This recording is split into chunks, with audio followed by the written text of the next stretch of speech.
Well, welcome to you all. Welcome to this Innovation Forum webinar. We'll be starting shortly. As ever on Zoom, there's a little bit of a delay as everybody joins the call. But yes, I'm looking forward to this webinar. We're looking at remote sensing innovations for net zero and nature positive supply chains. All right, well, everyone is joining the call, but I think we'll get started in the interest of time. So welcome to this Innovation Forum webinar. I'm Ian Welch and I'll be your host for the next hour or so. As I said, we're going to be looking at some remote sensing innovations for net zero and nature positive supply chains. Certainly for companies working towards their net zero and nature positive commitments, the need for clear and reliable intelligence on natural capital is vital. And innovation and innovative remote sensing solutions can be an important enabler for improving business decisions, for sure. We have an expert panel assembled to discuss this. We have Andrew Wilcox, Senior Manager for Sustainable Sourcing and Digital Programs at Unilever. We have Rob Emanuel, who's Geospatial Architect at Microsoft. We have Anita Neville, Chief Sustainability and Communications Officer at Golden Agri Resources, and Alessandro Bacchini, Co-founder and CSO at Chloris Geospatial.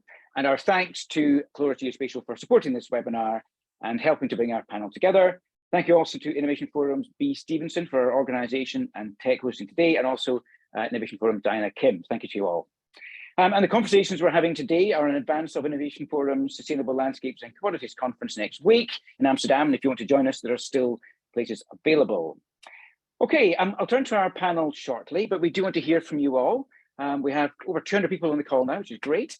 Please be thinking about your points and questions that you want to put to our panel and put them in the Q&A box on your screen.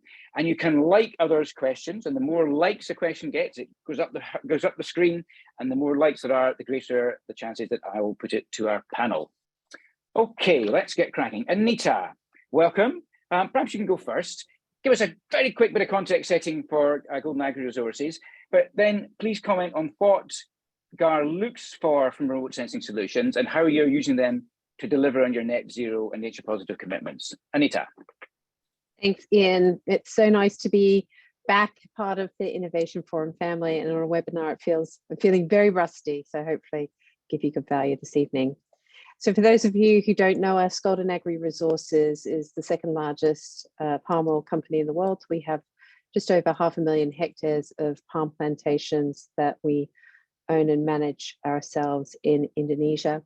But around 60%, 50 to 60% of the oil that we trade through our refineries comes from third-party suppliers. So for a long time now, we've been looking at what kinds of ag tech solutions are available to help our business make better and faster decisions, particularly in the areas of land use management.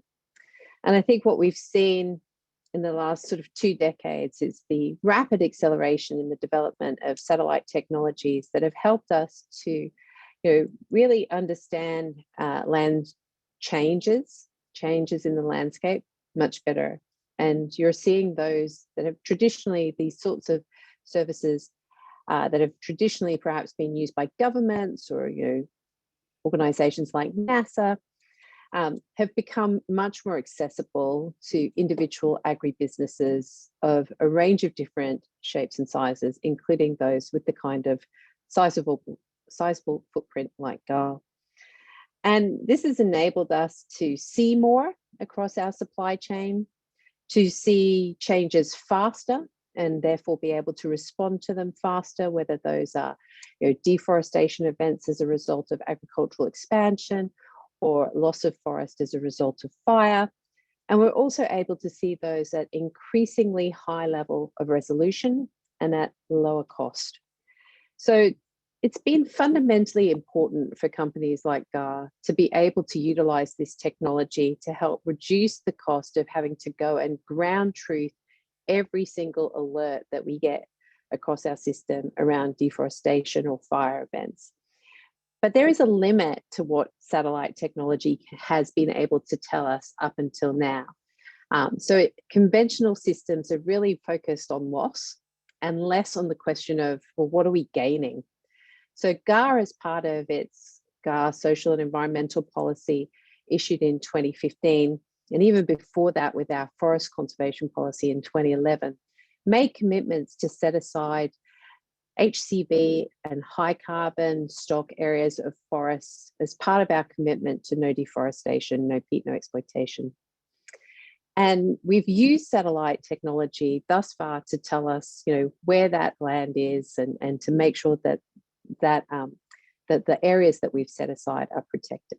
But what we haven't been able to see from the sky until we started collaborating with Chloris is really what gains are we making in these areas. And as a chief sustainability officer, the fundamental question I have around the 79,000 hectares of forest that we've set aside for conservation is, are we maintaining or even improving on the natural values that we've set those forests aside for?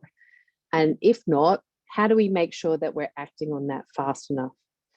So this is going to be fundamentally important. Understanding the values that are being maintained or even gained within forest areas is going to be a fundamentally important part of being able to make those sort of carbon claims, and particularly I think for community-based projects. We have commitments to around 44,000 hectares of forests as part of community conservation planning commitments that we have across Indonesia. And if we want to be able to connect those hectares to carbon or other ecosystem services payments, we have to be able to demonstrate the values are still within those forests. So we've worked with Chloris in 3 sites in Sematau in a rough resolution project, but it's already generated for us some really interesting insights around carbon stock before palm was started versus where it is now. One of the interesting things out of that was to see that actually carbon stock before palm was in a particular area was lower than it is now. That was one example. Not all examples look like that. Positive impact of conservation areas, and looking at what is the annual change that can happen within carbon and biomass. And these are essential pieces of data for an agribusiness like ours that's thinking about our next steps in terms of the potential for carbon credits, but particularly those kinds of carbon and ecosystem services payments that will enable forest communities to still earn a livelihood whilst leaving forests standing. So I'll stop there for now, Ian. Thanks, Nita. So tell me, what was the thing that surprised you most when you got the information back from Chloris? So I think, talking to the team was looking at how things varied and actually where you saw gains that perhaps you weren't expecting. So we did it, as I said, it was a relatively, and Alessandro can speak more to this perhaps, it was, as I understand it, a relatively rough resolution, but we're now looking off the back of that trial to look at how we can do some much higher resolution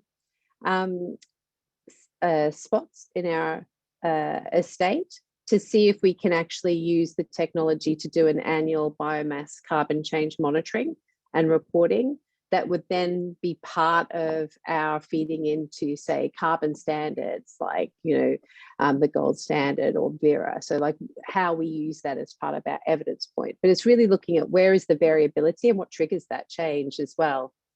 Is it fire? Is it a deforestation event? Is it weather related? What is it that's happening in the land that triggers that change? And when you're just looking for forest loss or land use change, you're not necessarily looking at the quality of those forests. And I think this gave us a different and better sense of the values that are sitting in those particular areas where we trialed the technology.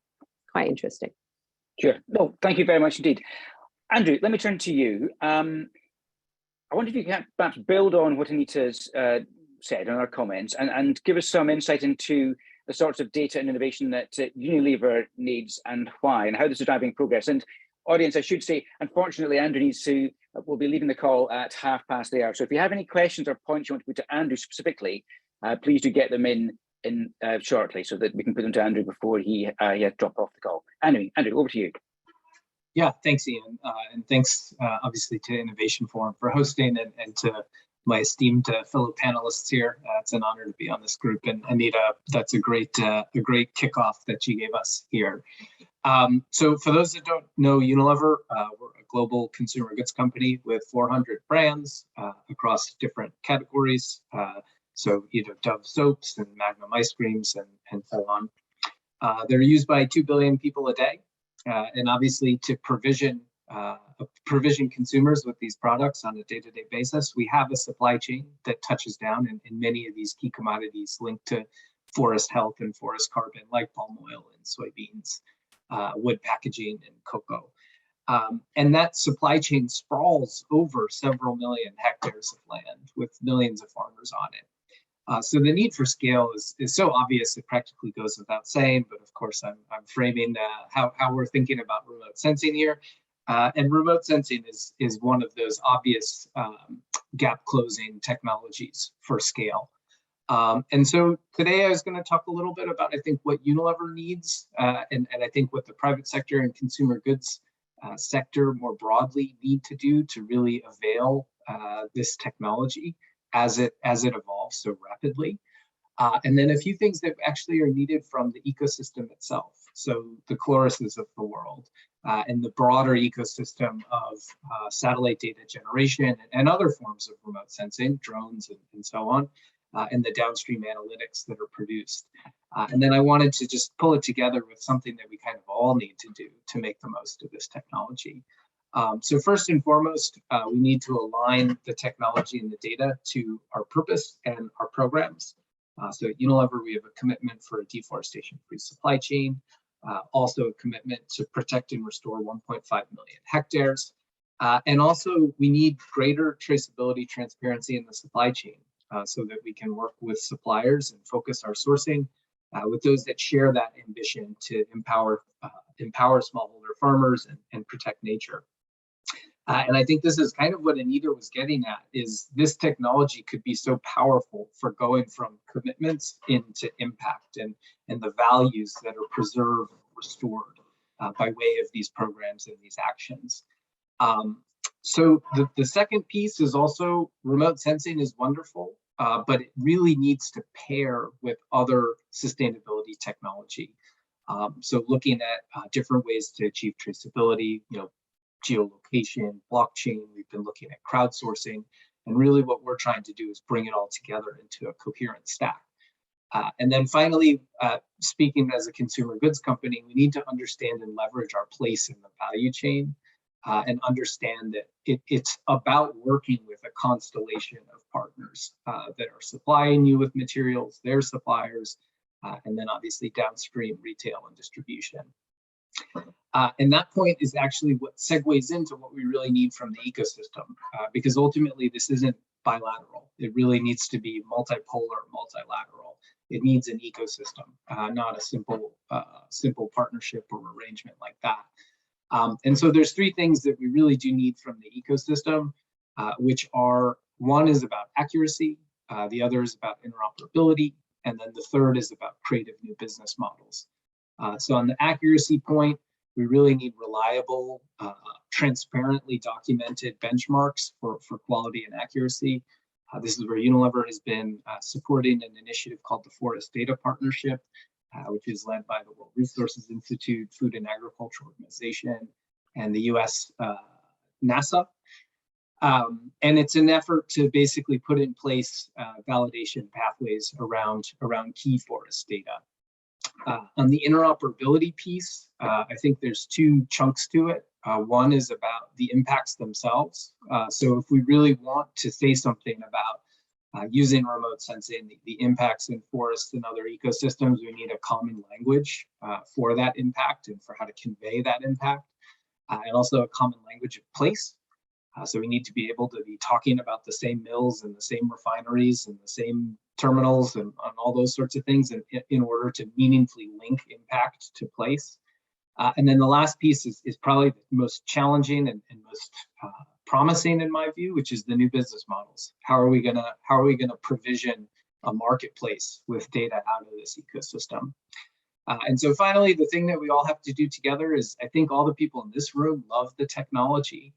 We love the potential, but it also can be very dense and highly technical. And so the thing that we really need to think about together is how do we be inclusive of the diversity of the stakeholders that are involved in these value chains? How do we make the tech explainable and relevant to their day-to-day problems? So with that, I'll hand it back to you, Ian, and yeah. Thanks very much, Andrew.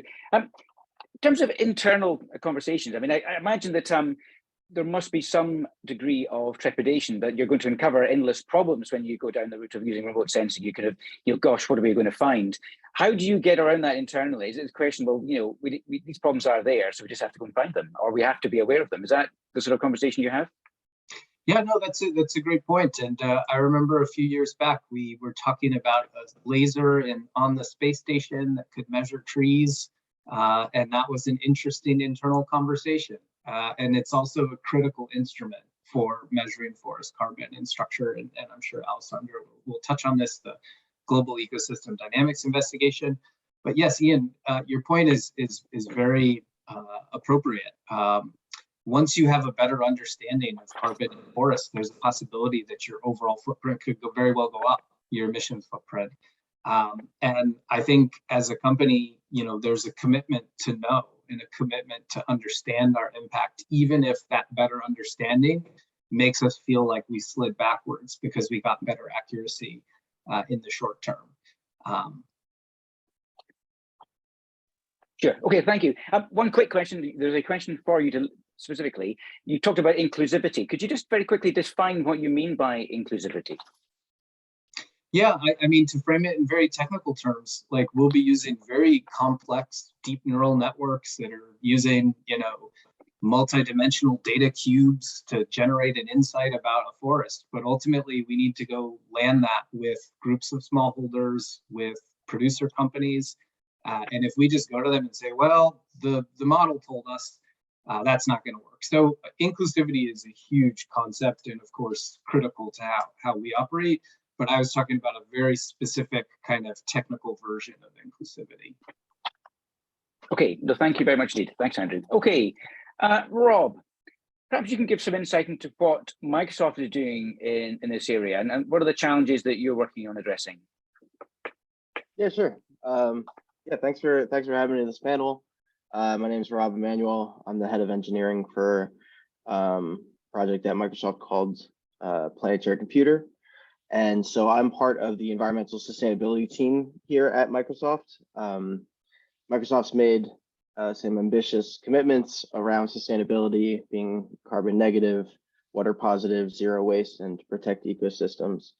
And to face those challenges, it requires a lot of data. And we understand that a lot of the applicable data that's required and sort of you can't get any other way is geospatial and spatiotemporal and taken from space or taken from climate model outputs, all of this rich data that describes space and time, either historical or projected. And there's a lot of free and open data sets out there that can help. So the project that I'm on, Planetary Computer, is a geospatial data platform that targets that free and open data around environmental sustainability. So we host over 50 petabytes of data, over 85 data sources in our catalog, offered freely for users on Azure, and provide APIs for search and discovery. And we're aiming to make spatiotemporal data generally really easy to work with, because at Microsoft we're aiming our technologies at sustainability for our own use cases, right, to meet those goals that I talked about, but also for our customers and our partners, right? We want to use the technology that we're developing at Microsoft to aim and add sustainability use cases. But we can't do it alone. We understand that there's not going to be one solution, right? This includes participating in and being a member of the open communities around this, right? The producers of open data sets, the creators of open source and open standards. That's why we have a lot of support of the open source ecosystem around this work, and rely on open standards to ensure interoperability. But also commercial providers are part of this, and organizations like Chloris are producing these really amazing scientific data sets that need to be accessed and easily used by users. So we host a biomass layer from them. We also work with others like Impact Observatory to have an annual land use land cover data that's applicable to land management at a high resolution. And yeah, I think that the purpose of this is to really bring data together so that we can move along the spectrum from these interesting remote sensing raw data sets to insights, right? And so there was a something about what changed, right? Was it a fire, or was it flood, or something changed the biomass over an area? That question needs to bring in additional data that can be fused together and understood in context, right? And so the platform we're building is trying to solve this. And yeah, high quality data is great, but really how do users integrate and access this? And as Andrew said, there's a need to go beyond the tech and the remote sensing aspect of it, because remote sensing is a part of this, and we see planetary computers a part of this data ecosystem.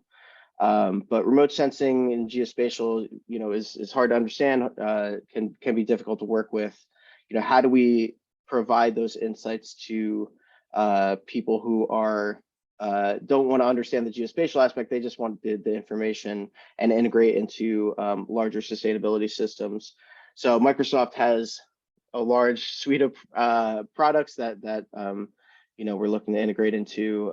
Cloud for Sustainability is one of them. I mean, all the way to how do we get this data in an Excel spreadsheet for somebody who's doing analysis and making charts, right? So yeah, I'll end with that. Thanks, Rob. You made an interesting point around interoperability. It's not even easy to say. What are the challenges there? I mean, how do you marry together bits of data and types of data that perhaps weren't working together? What are the keys to making that work? Yeah, it's a challenge, especially in the geospatial data domain, where everything is, or it tends to be a lot of varying formats that are not necessarily optimized for cloud access. So our approach there is to make sure that all the files that we host are cloud optimized in open standard formats that are easy for the open source ecosystem of tools to read in, and then to extract metadata to be able to describe what is the place, what is the time, what are the properties of this data in a standard way. So we use the spatiotemporal asset catalog standard to catalog our data sets. And by being able to describe the data in a standards-based way, it enables the downstream tooling to know what to do with it and how to fuse it and how to combine things. So we're never going to get all of the world's data, 50 petabytes in exactly the same format, right? But at least we can empower users with tools that can transform things and fuse together data when they need it. Okay, thanks very much, Rob. Alessandro, let me turn to you. Thank you for your patience. Perhaps you can reflect a little bit on what you've heard from the panel already and give us a bit of detail on Chloris geospatial approach. Well, first of all, thank you for inviting me, and thank you for the nice words. So my name is Alessandro Baccini. I'm the CSO at Chloris, and I come from science. So I spent the past 20 years actually in the science space trying to address this question on how we improve the global carbon cycle. What are the data that are missing to do a better job in quantifying the balance of the global carbon cycle? And I'm very pleased to hear that some of those questions are actually very much sort of the same also in the corporate world, and that's why with Chloris, what we are trying to do, we are trying to fill the gaps in terms of information that describe the amount of carbon and emissions that are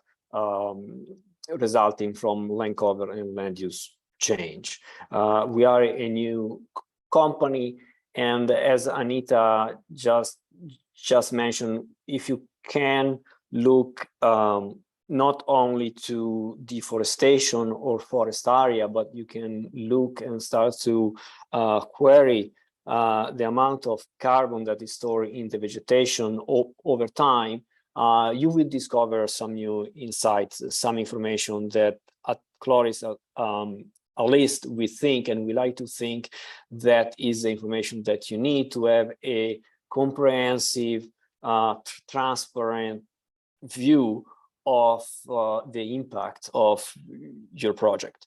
And this, for us at Chloris, is in essence is the ability to quantify changes in carbon density, not only resulting from deforestation, but also from any type of disturbances, and as well as gain. So if we have a forest that is growing, that forest is removing CO2 from the atmosphere, and it is important to be able to prove and to quantify the degree of success of this process.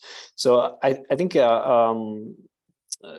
we have a few slides. If Diana can bring them up, I would love to briefly show sort of what our product really is. So the next slide. So our technology is based on a global approach. We are using a sort of a methodology that works from local scale to the global scale, using LiDAR information from space combined with image data from multiple different sensors.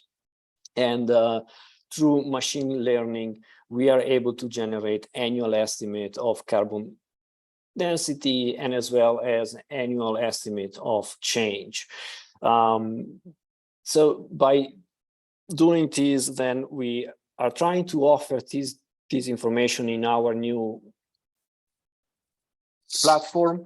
Next slide. And in the platform that we have been building, in essence, the customer can have access to the list of the project on the left with some basic statistics about the performance of the project, with the amount of the stock of carbon at the beginning of the period, at the end of the period, the average biomass, and then what we think is the most important is actually the net change. It is the net change that is really giving you this comprehensive view of what is the impact, because is the project actually a sink or a source for the atmosphere, and how it is changing over time. And then more on the right side of the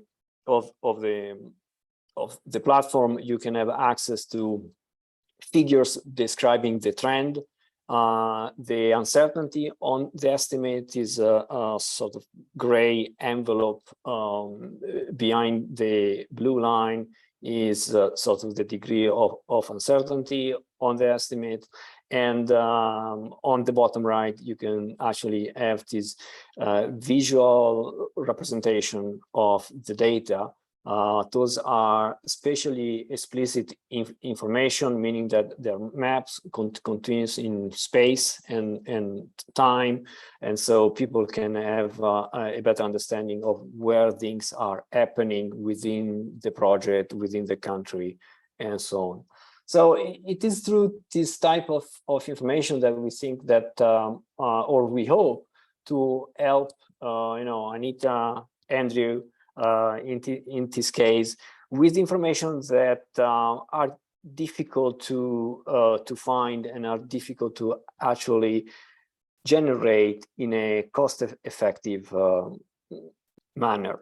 The key here is that we want to have a system that is fast, meaning that we don't want customer to wait for 6 months or 8 months to have answer. We are able to process this type of information in a few hours, and it is information that is consistent, spatially, meaning that you can compare project in Indonesia with project in Africa or in South America, and that they are cost effective, because at the end of the day, what we want is that we want the most of the financial resources are going to stay in the field, are going to stay in the communities that actually are on the ground, living and working in this location. And so we think that the cost of MRV should be as small as possible. And our view on this is that the only way to achieve this is actually to leverage this amazing information that you can get from satellite observation. So that's in essence what we are trying to do. Okay. Have we lost Rob? Okay, hopefully Rob will rejoin us. Alessandro, thanks very much indeed. Let me turn to some of the questions we've got. Thank you so much for all your questions. They're coming in thick and fast. And I see that Anita's already been answering them over the course of the last few minutes as well, but thank you. We turn to some of them that have been answered just to kind of widen out the conversation. But let me turn to you, Alessandro, quickly. I have a question asking specifically, what are the characteristics or attributes that the technology measures to indicate the degrees of forest health? So just perhaps a little bit more information about specifically what you're measuring. So what we are really measuring, if you think about what biomass is we are trying to weight the trees from space, right? So if you look at what the biomass is a weight per unit area, and so what you really need to know is how much mass, how heavy the vegetation is, and then from there you can derive how much carbon is inside it. So what we are trying to measure with this technology is the amount of carbon that is stored in the vegetation and how this is changing over time. And the biggest difference I think that we bring into space is that contrary to the standard approach that is based on the ability to quantify forest area change, right? We decided to not do that. We decided to skip that step where you have to quantify the number of hectares, the number of acres that have been lost, and we directly measure the dynamic, the trend of the biomass density at each location, in this case, at each sort of 30 meters by 30 meters little square. That is the resolution of the data that we are using at this time. We are actually working with a private satellite company to improve the resolution all the way to 5 meters. But for now, what we can do at operational scale is 30 meters. And so that in essence is what we measure. We measure the density, the biomass density in the vegetation. And this is, those are measurements that are not constrained by the definition of forest, because we don't use the land cover and land use as an input in the methodology.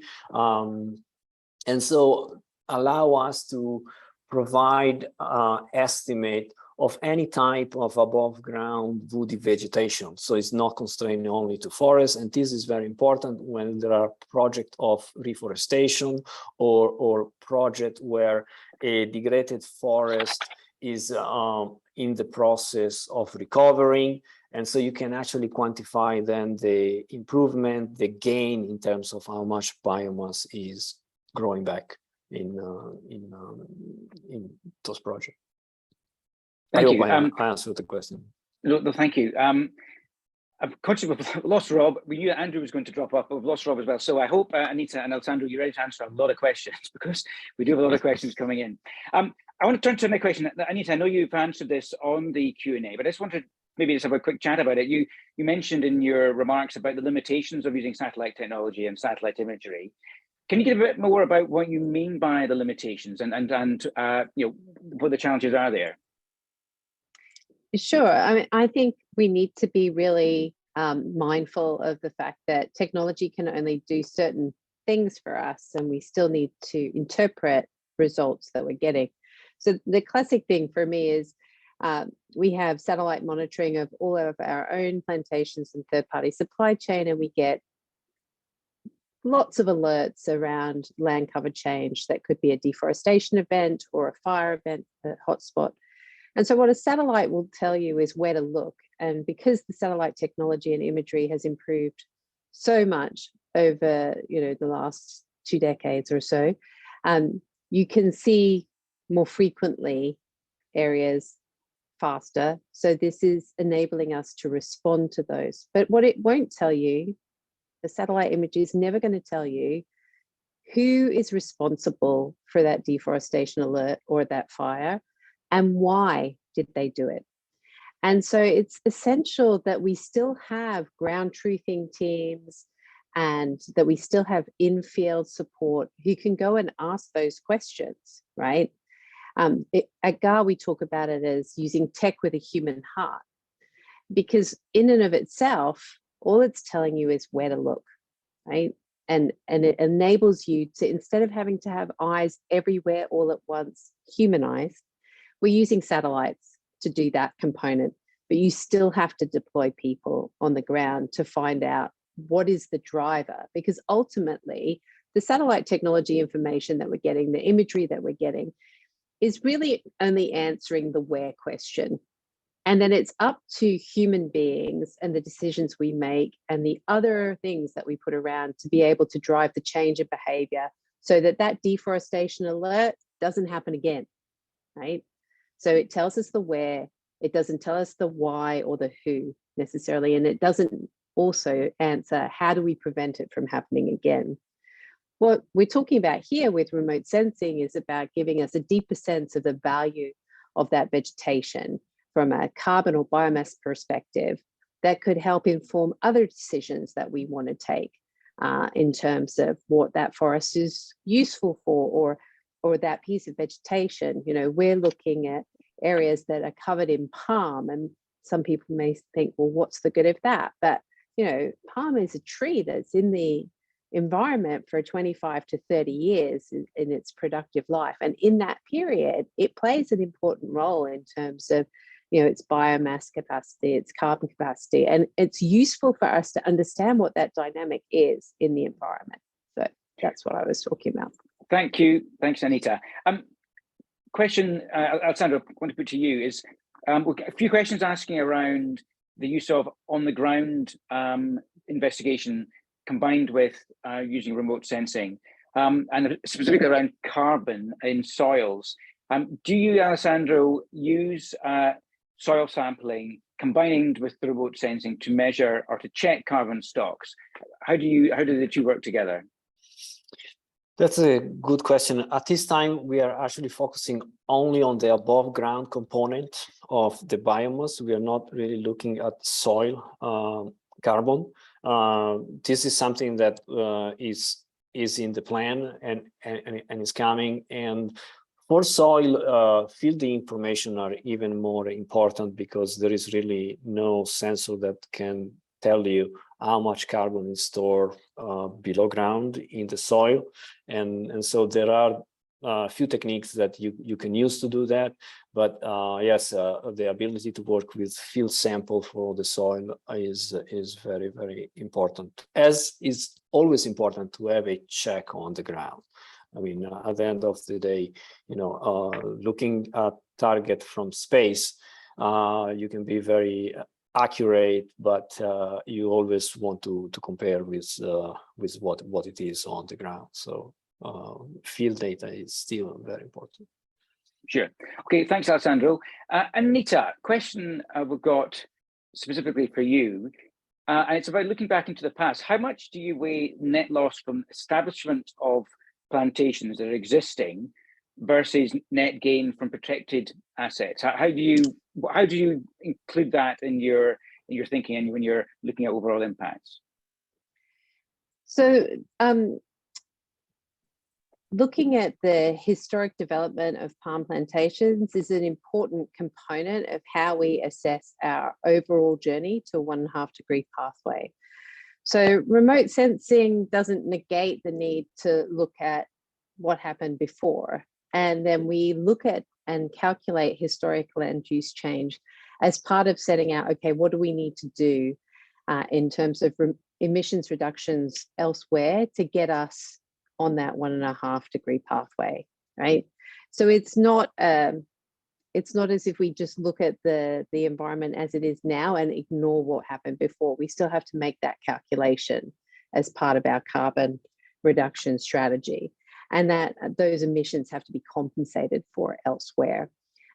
Obviously, we're members of the RSPO, the Roundtable for Sustainable Palm Oil, and so within that whole process, there is a remediation and compensation procedure where we have to account for our land use change prior to 2005 and compensate for that at a hectare by hectare or hectare by 2 hectare basis, depending on the kind of land that was cleared. So we account for those separate to the remote sensing. Thank you. Thanks very much indeed. Quite a lot of questions. Oh, Rob, welcome Hello. back. Apologize for the No dropping. problem. We're all aware of the irony of the Microsoft representative was computer crash rather than anything else. But welcome back. Thanks so much indeed for coming back. Do appreciate it. Let me just see. Rob, we've been talking about, in fact, a lot of questions asking about this now, about the use of on-the-ground measuring versus remote sensing. I wonder from Microsoft's perspective, how much do you, what's the need now for on-the-ground verification of what you're finding? How do you scale that? How do you ensure that you've got the right amount of on-the-ground measuring? And does it have to be done in person, or can we have, is remote on-the-ground sensing something you can do as well? Yeah, I think that's a great question. The potential for remote sensing from space is huge, but you can only get to a certain resolution. You can only see top down.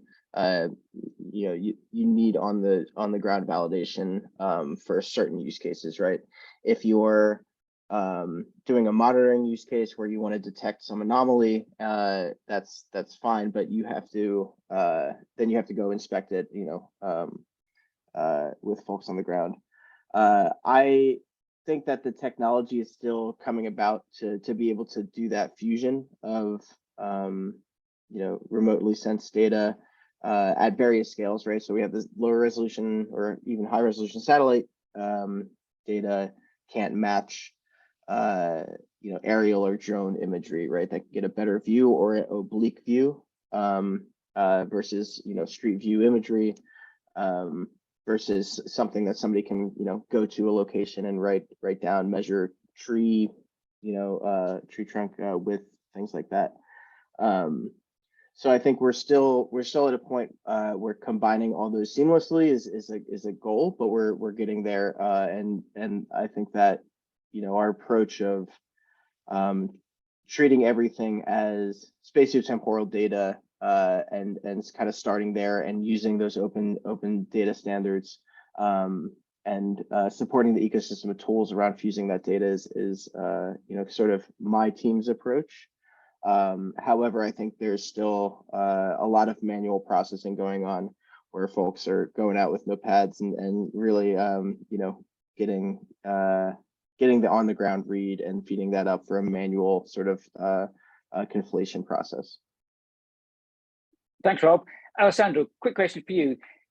Your technology and Pluralist Space and your work, is it just for forests, or are you looking at other biomes, grassland, pasture land, for example?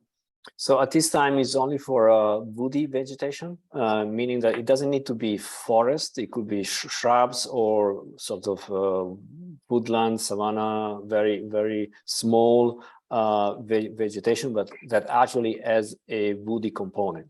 So when we're talking about grassland, at this time, we don't cover that ecosystem.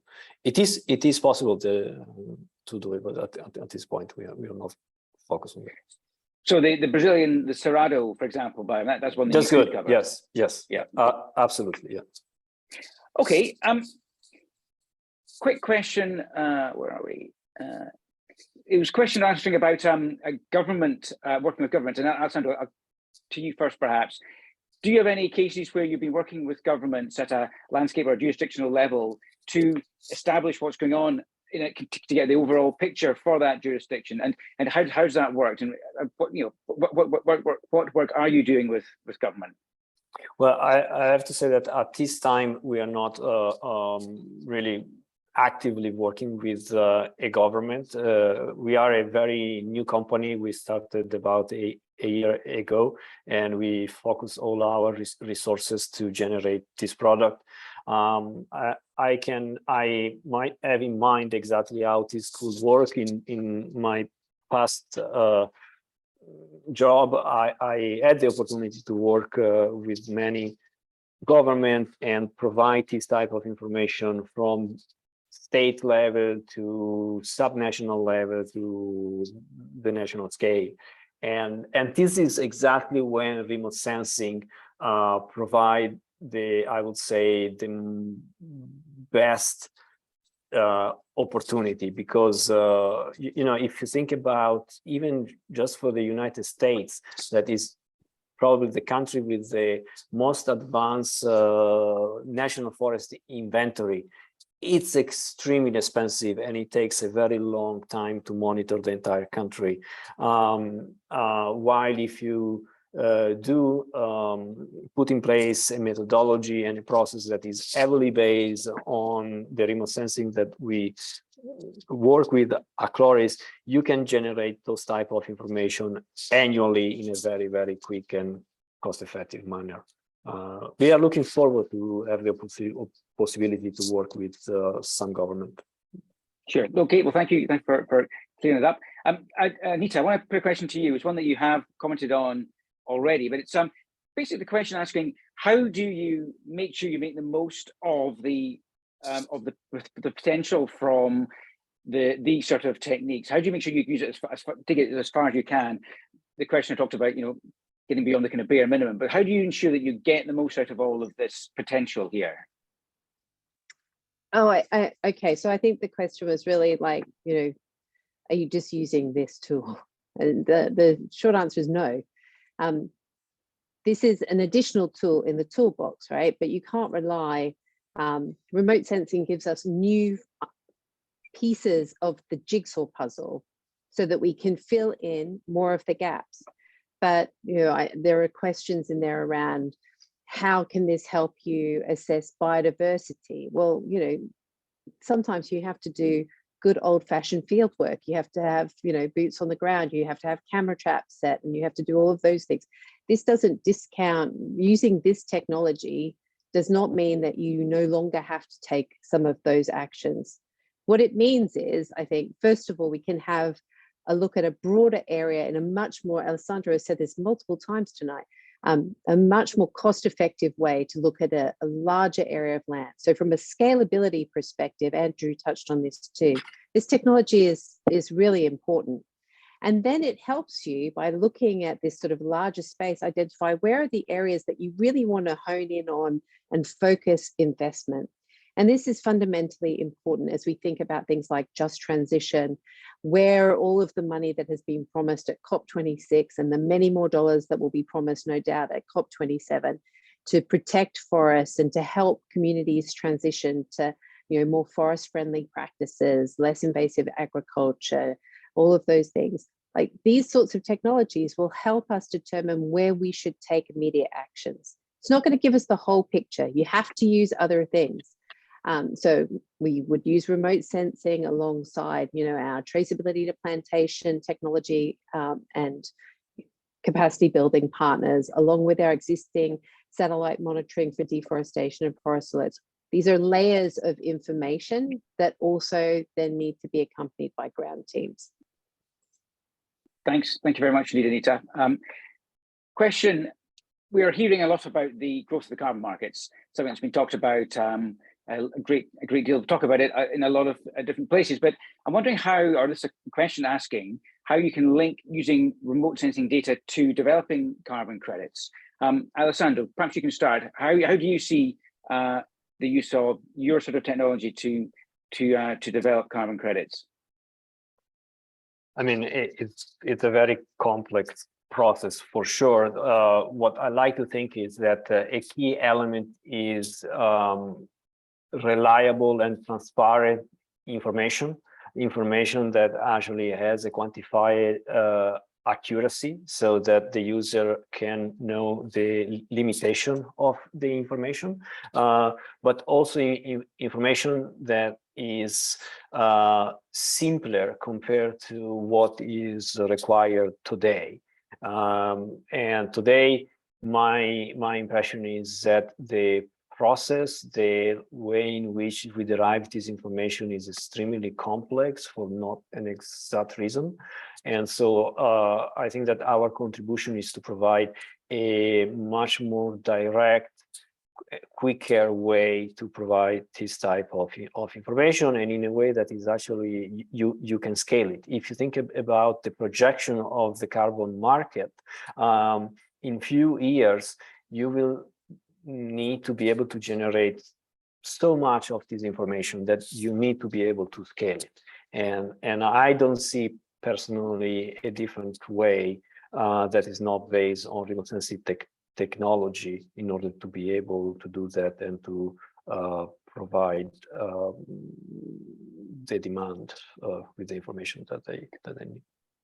Thank you. Thanks, Alessandro. Rob, I want to put a question to you. Data ownership, obviously a big issue. To what extent do you see data ownership as a potential blocker to progress? And are there risks in data being owned by individual companies and only being made available at cost or at profit? So what are the dangers there? We talked a lot about open source data, but also there's going to be data that's owned by specific companies as well. Yeah, for sure. I think that the open data that's available is rich, but it's certainly limited in resolution. And there's commercial data sets that are going to be required for specific use cases, right? You can only see so much at 10-meter resolution from like Sentinel-2 satellite imagery, for instance. So what we need is for the data owners to, release data that is freely available in cases where it has high sustainability impact. An example of this is the Planet NICFI data set, where they release mosaics over tropical areas of their sort of medium resolution imagery, but also to make the process of purchasing data simpler and more specific, so that you don't need to bulk buy a bunch of cloudy satellite imagery in order to sort of get your specific needs, right? And this is where the sort of tipping and queuing monitoring use case comes in, where you might be able to detect change in the open data sets and then purchase commercial data where change is detected to get the actual sort of like complete view of what's going on. And, to be able to do that specifically, can reduce costs and incorporate commercial data better for users that sort of aren't doing these sort of bulk purchases of data. But I think it's going to require participation of data producing companies into the open ecosystem in order to sort of empower those highest value use cases. Okay, thank you, Rob. Quick question. Yes, Anita, you referenced Vera gold standard verification agencies. Do they accept remote sensing data as verification, or is on the ground data still required? So to my understanding, right now, you still need on the ground verification. So the question is, how might this technology, Alessandro talked about it just now, we're going to need way more data, and we're going to need many more of these projects, and we're going to need to be able to demonstrate the carbon values of a range of things, including to be able to access funds to support communities in order to prevent deforestation in the future and keep us on track for a 1.5 degree future. So how might these technologies be incorporated into those systems is, I think, a critical question, and one for the standard systems themselves. Ideally, we'd like to see them use these kinds of remote sensing technologies alongside then, sampling or some other methodology to do some ground truthing. And I suspect that'll be the direction of travel. Thanks, Anita. Alessandro, how much do you agree with that? 100%, meaning that right now the standard don't support an algorithmic approach for the measurements, but there is a very exciting conversation going on how actually these can change. At this time, remote sensing based information can be used in the process mainly for stratification or for sampling. That is already a step forward because you will decrease the cost and improve the accuracy by doing that. But yes, in the long term, I agree with Anita 100% that in order to be able to scale it, standard and methodology will have to update their expectations and their methodology. Yeah. Thank you, Alessandro. I've got one more question for you, and I want to put a final question to all the panel. I'm conscious that our time is nearly up. How do you differentiate, Alessandro, small annual increases in biomass that are occurring naturally versus ones that are perhaps man-made or an issue? How do you differentiate between the kind of natural variability and potential more serious impacts? That is one of the toughest questions you could ask me, because from remote sensing is extremely difficult to see actually what is the driver, right? So why do we see this increase? As Anita was saying, you know, why that loss happened, why the deforestation happened, who did it, and why. And here is kind of the same type of question. Is we see what we see with our data is this increase in carbon density, is this gain, but then why it is happening and why it is happening at that rate, you know, we can infer some information from the shape of the trajectory, from the temporal information. But this is a case when, you know, remote sensing can help you to identify these very specific spots, and then you need help from the field, from the communities in order to exactly describe what the process is, right? But already remote sensing has this powerful effect of focusing your view on a limited area, and so limiting the need to have this huge sort of project. And yeah. I guess it comes back to, as Anita said, it can show you the where but not the why, and I guess that just is that's the issue.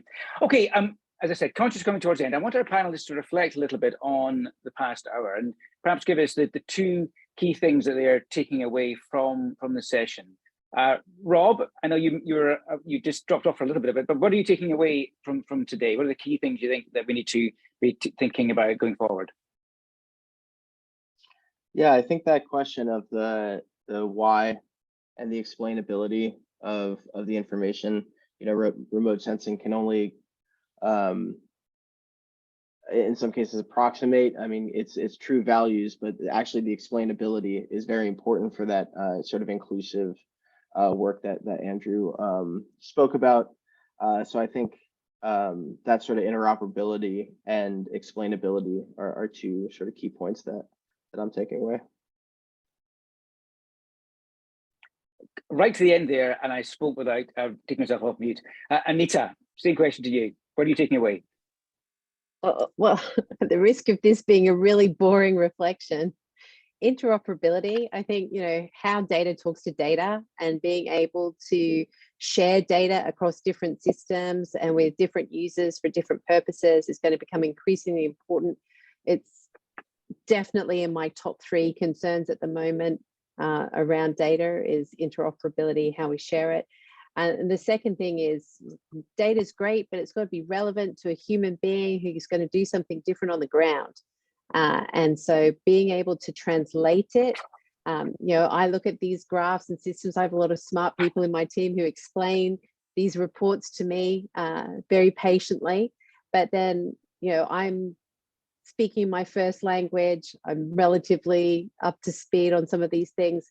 We've got to take that out into the field with people who don't necessarily have a university education. English isn't their first language. We have to make this stuff accessible. Otherwise, it's just data and it's not helping us live differently. So those two things, it's got to be explainable and meaningful to somebody so that they can do something you want them to. And it's got to work with other systems, because remote sensing is not a silver bullet solution on its own. These things always have to work with something else. Thank you, Nita. Alessandro, same to you. And you can't use it, you can't see interoperability. I mean, what I hear is that, you know, and I 100% and I 100% agree on this, is that remote sensing is not the solution, only is part of the solution, and I think it's then what comes after that is how we percolate this information at the different layers, at the different steps of this very complex process, to have a real impact on the environment in which we live, on the people who are on the ground. Because at the end of the day, I think the common goal here is to improve the environment and make sure that we live in a better place. So how can we do that? It's not remote sensing technique that would solve that, but happy to be part of it. Great. Well, thank you so much. And we are going to have to draw things to a close. We have run out of time. So thank you so much to our panel for their time and insight today. We will be in touch with you to share the audio and video recordings of the webinar, so you can watch it again and share with your colleagues. Do head for Innovation Forum's website for more webinars, podcasts, and insights, along with details of our upcoming Sustainable Landscapes and Commodities conference in Amsterdam next week. Anita's going to be there, Alessandro's colleagues are going to be there, and the Innovation Forum team will all be there. And there are passes available if you'd like to join us. But for now, I hope you found this webinar useful. Thanks once again to Chloris Geospatial. I've been Ian Welsh, and goodbye.